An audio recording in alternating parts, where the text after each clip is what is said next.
Səhər Rəqsanə xanım büyük qızı zəif vurmuşdu. Rəqsonu alıp Duxuyu alıb, səhər mən Bakıda olmalıyım. Səhər konsert bəyək yatmışdım, heç nə də deyə bilmədim. Ay yağmur. Mən durub səhər bacı nətər gəl, mən səhər Qəbələdəyəm bacı. Mən durub nətər gələm ay qız. Allahım, Allahım, mən yol göstər, mən ağırmaz. Məni səhər konsertə gözləyirlər. Hazır deyiləm, paltar almamışam, bir şey almamışam. İlahi. Telefonlarımı bağlayacağım. Yuxuluydum deyə deyənmədim. Yazdı ki, səhər vurdu, dedi mamasından. Dedi ki, səhər səni gözləyik. Oy Allah. Kitkonası işimi almamışam ha.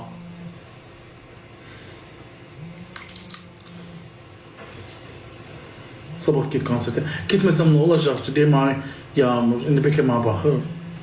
Ay Yağmur, mən anında sabah bir konsert hazırlaşmamışam, eləməmişəm, ev tapmamışam.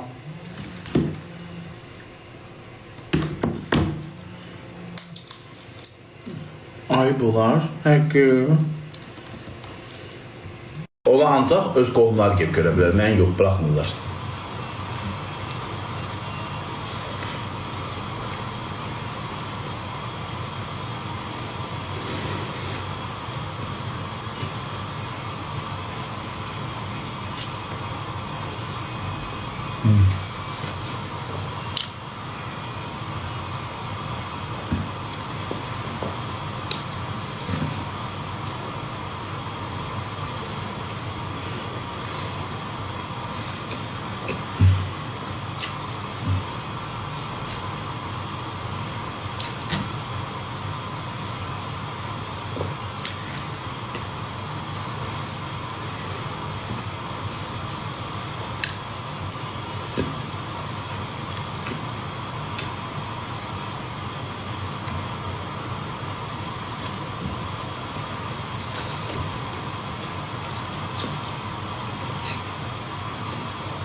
Salam.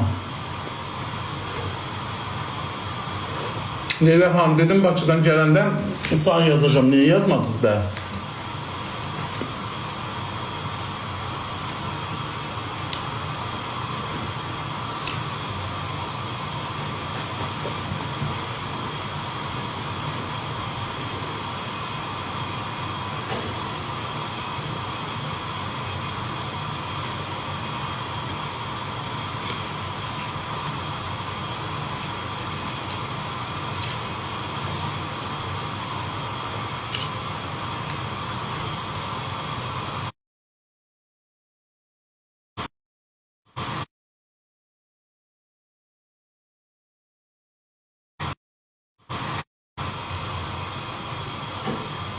Sağ olsun cansız.